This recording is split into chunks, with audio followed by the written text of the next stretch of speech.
I never thought the worst night of my life would start with a joke. The kind you laugh at out of habit, not because it's funny. I was standing there in a wrinkled borrowed suit holding a plastic cup of champagne I didn't even like when my boss leaned in and said, "Hey, Alex, make sure you don't spill that on the carpet.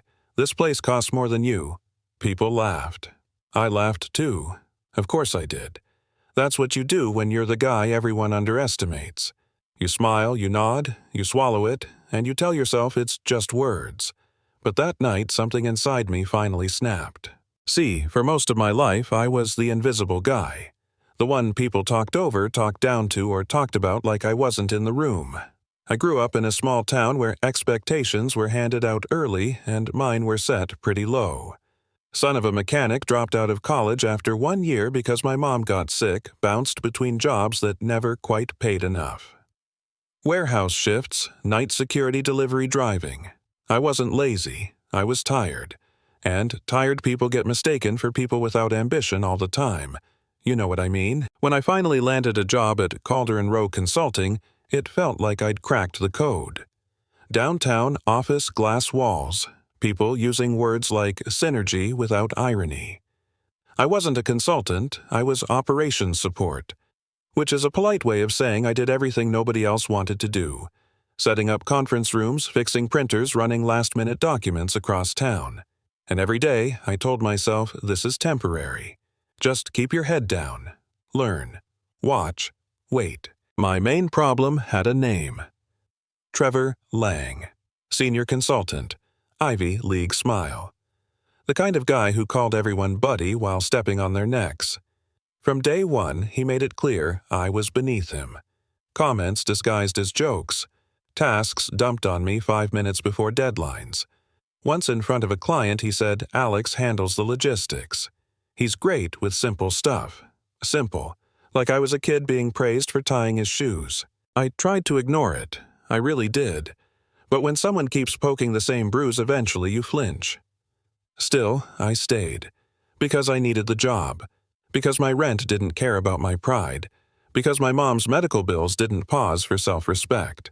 The night of the company gala was supposed to be a celebration. Big client win. Bonuses rumored. Everyone dressed up pretending we were all equal for a few hours. Trevor had been extra unbearable that week, riding the high of leading the deal. He made sure everyone knew it was his win. He even introduced himself to people from other departments as the guy who saved the quarter. That's when he made the joke about the carpet. And something in me just went quiet. Not angry. Not sad. Calm. Dangerous calm. Because here's the part no one knew. For the past year, while Trevor was busy polishing his image, I'd been quietly doing something else. I'd noticed gaps in our processes. Inefficiencies. Numbers that didn't add up. So, at night after my shift, I taught myself data analysis. Watched tutorials. Built models. Reconstructed reports from raw data I was allowed to access, but no one bothered to look at. I didn't plan revenge. I planned competence. I wanted to be undeniable. 2 months before the gala, I found something. An error buried deep in the projections for the big client deal. Not small, not theoretical. A structural flaw that would cost the client millions within a year. And the signature approving those projections belonged to Trevor. I brought it up carefully. Sent an email. Asked for a meeting. He never replied. Later, he told me, "Laughing relax, man. That stuff's way above your pay grade." So I stopped pushing, and I started preparing. Back at the gala, speeches started. Applause echoed off marble walls. The CEO took the stage glowing, talking about vision and excellence. Then he invited Trevor up to say a few words. Trevor straightened his jacket, took the mic, and launched into a rehearsed monologue about leadership and hard work. I watched him lie with confidence. It was impressive in a way. Then the CEO said something unexpected. He smiled and said, "Before we wrap up, there's one more thing.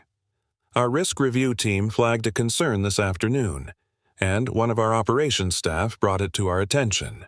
Alex Monroe, could you join us up here?" The room turned. I felt 100 eyes land on me like weight. Trevor's smile froze. Just for half a second. But I saw it. I walked up there with my heart pounding so loud I was sure the mic would pick it up. My hands were shaking, but my voice wasn't. Funny how that works. The CEO handed me the clicker and whispered, "Show them." I did. I walked through the numbers. Slowly. Clearly. No jargon, no drama. Just facts. The room shifted from polite boredom to sharp focus. I explained how the projections assumed a growth rate that contradicted the client's own data, how the model ignored regulatory changes already scheduled to take effect, how the margin everyone was celebrating was an illusion. Someone in the crowd muttered, "Oh damn." Trevor tried to interrupt, laughed, said, "This is just a hypothetical scenario." I looked at him for the first time that night and said calmly, "No, Trevor. It's your spreadsheet, your assumptions. I just read them." Silence. Thick, heavy, the kind that changes things. The CEO asked Trevor if he wanted to respond. He couldn't. His mouth opened closed.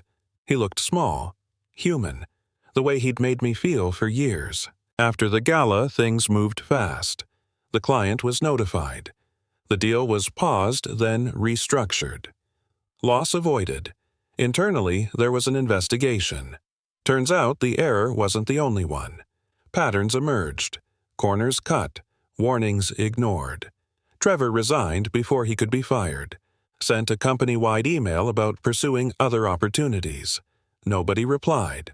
As for me, I didn't get a standing ovation. This isn't a movie. I got a meeting.